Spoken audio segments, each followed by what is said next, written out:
Cuando nos referimos a autores de la Ghost History o historias sobre fantasmas, a nuestra mente pueden llegar cientos de nombres, y recalco lo de cientos porque, tal y como lo hemos comentado en otros vídeos, dicho periodo se encargó de dar a conocer bastantes, siendo algunos de dudosa calidad y hasta olvidados en la actualidad.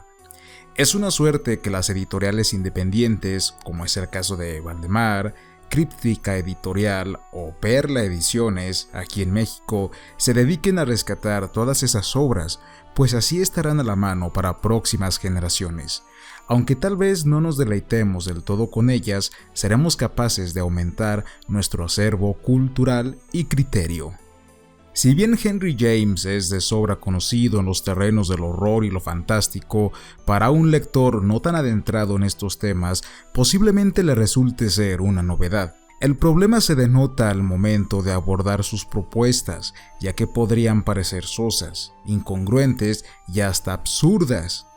Mis declaraciones se basan en charlas que he sostenido con varios amigos y conocidos a través de la red, y hasta en algunos comentarios que me han dejado en el canal, donde varios han manifestado su descontento precisamente por la narración que nos ha reunido hoy, La Vuelta de Tuerca, siendo al mismo tiempo una de las más conocidas de Henry y la favorita de los fanáticos del terror.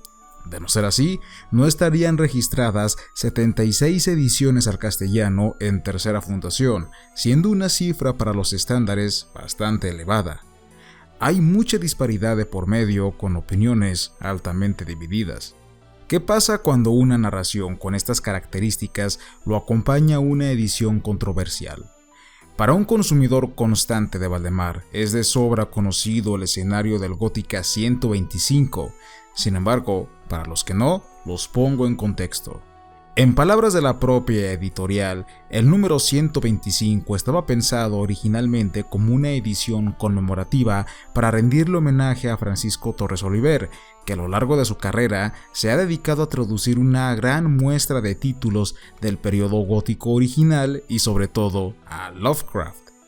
Como ya he comentado, Oliver también se dedica al dibujo, por lo que esta edición de La Vuelta de Tuerca, además de poseer su traducción, incluye sus ilustraciones en acuarela. El descontento llegó al momento que las personas dijeron: ¿por qué escoger una narrativa ya publicada en la misma colección para tal fin? Podrían haberla puesto en otra colección.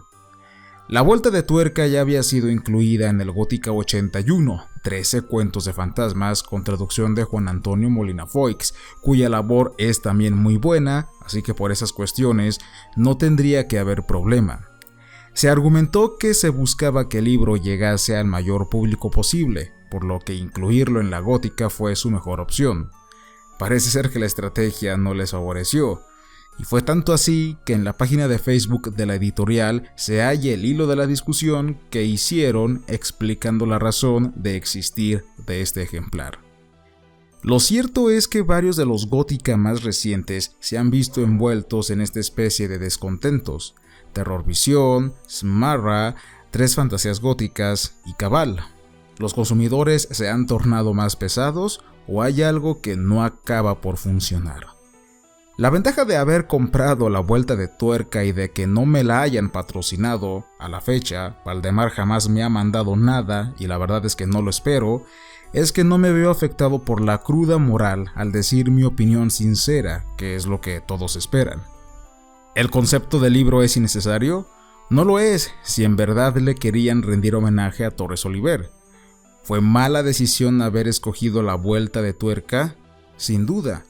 Creo que debieron haber optado mejor por la reedición de El Italiano, la cual tengo entendido, por una entrevista, es la favorita de Torres Oliver, sin olvidar que está traducida por él mismo y encima podrían haber paginado ilustraciones como añadido adicional.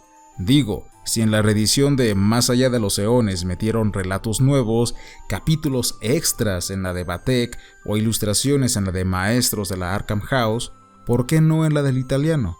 Con lo anterior no estoy diciendo que el libro sea malo, aunque muchas personas lo sintieron como un timo.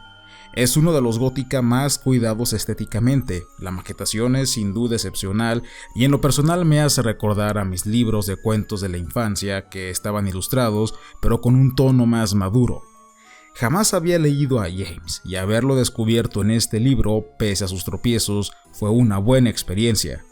Eso sí, la lectura me duró 2 días, tomando en cuenta que no es un texto muy largo y que las ilustraciones abarcan una buena porción del espacio, sin descartar que lo degusté durante las vacaciones de verano, que es cuando suelo estar al tope en mi modo lector. Con respecto al argumento, he de mencionar que si han leído otros escritores de la God History victoriana como pueden ser Benson, M.R. James, Jacobs, Wilkie Collins o el propio Charles Dickens, he esclarecido en otro vídeo por qué forma parte de este conjunto. Posiblemente Henry James sea de su agrado o le sea tolerable, a razón de que estarán familiarizados con el estilo, pues suele ser denso. Tras hacer una comparativa, he de decir que la premisa de la vuelta de tuerca me encantó. Sin embargo, de los autores que mencioné con antelación, hay algunos que prefiero por encima de Henry James, por muy romántico que este sea. Benson y M.R. James son 2 de ellos. El poco atractivo que alguien como Henry James puede generarle a un lector que lea de todo es que le desespere en su intento de crear la atmósfera que caracteriza el relato de terror, y creo que este fallo no es exclusivo de James, sino de otros escritores, sobre todo de los clásicos. Por eso digo que alguien muy inmerso en los libros de horror no verá problema alguno al estar acostumbrado.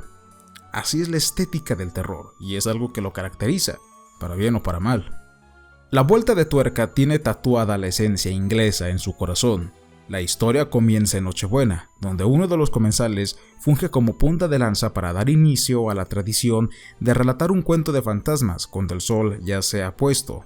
Recordamos que es una tradición común de esos lugares. Una institutriz llega como tutora de un par de niños, Miles y Flora, pues su tío, que es quien tiene la custodia, no muestra interés alguno en cuidarlos. La institutriz, que pasará a ser la nueva narradora, contará con la ayuda del ama de llaves, la señora Grouse, una mujer entrada en años que no parará de hablar maravillas de los niños como si de una abuelita se tratase, pese al comportamiento siniestro de estos.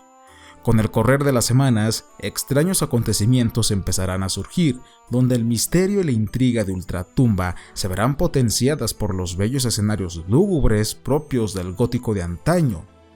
De hecho, hay una referencia clarísima hacia los misterios de Udolfo, y si han leído ese libro, verán que no estoy tan desorientado.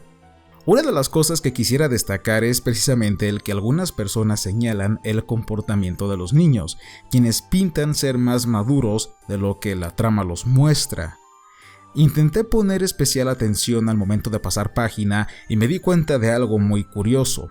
Los infantes estaban siendo poseídos por 2 fantasmas y eso mismo es lo que afecta en su comportamiento.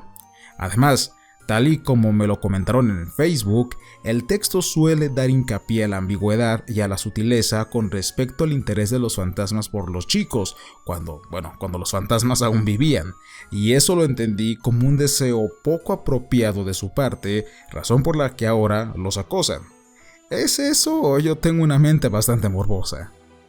La trama me hizo recordar mucho a algunas de mis películas favoritas como Los Otros, que sí está basada en la obra de James, y los documentales de A Haunting o Historias de Ultratumba de Discovery Channel. Me pareció muy curioso el que Torres Oliver no le pusiera rostro a los bocetos humanos en los dibujos. Algo que me causa un poco de lástima, fuera sobre si este libro es un timo o no, es que veo que casi siempre las ediciones especiales como esta no suelen tener muy buena recepción, y no hablo únicamente de los publicados por Valdemar, sino de otras editoriales. De hecho, y aunque no quiera tomar a Valdemar como ejemplo, tras revisar la colección Insomnia y examinar el gran detalle que estos tomos poseen, me deja bastante en qué pensar. En conclusión, recomiendo este libro para los que estén coleccionando la gótica y no quieran tener un tomo menos, siendo algo un tanto incómodo. De igual manera, la vuelta de tuerca ilustrada estaría enfocada para los que quieran tener únicamente esta historia de Henry James y nada más. No por ello debemos obviar las muchas otras publicaciones en el mercado. Al haber tenido tan mala recepción, dudo mucho que vuelvan a reeditarlo, y eso provocará que en un futuro haya escasez y una subida de precios ridícula, como suele ser habitual. En términos narrativos, para quien no conozca el argumento, he de decir que es pasable pese a ostentar la mayoría de los defectos de la narrativa de terror. El lector se percatará de muchas de las raíces de los filmes fantasmagóricos actuales que involucren a niños, dado a que la base es esta. Es un volumen precioso y agridulce. Si ya tienen el Gótica 81 y no ven necesario hacerse con este, reitero, a menos que quieran tener completa la colección, no les recomendaría su compra. Amigos, eso ha sido todo por el momento. Ha sido un placer el haber estado aquí con ustedes. Recuerden que pueden apoyar al canal mediante nuestro link de PayPal. No es obligatorio, pero se agradece. Nos vemos y hasta la próxima.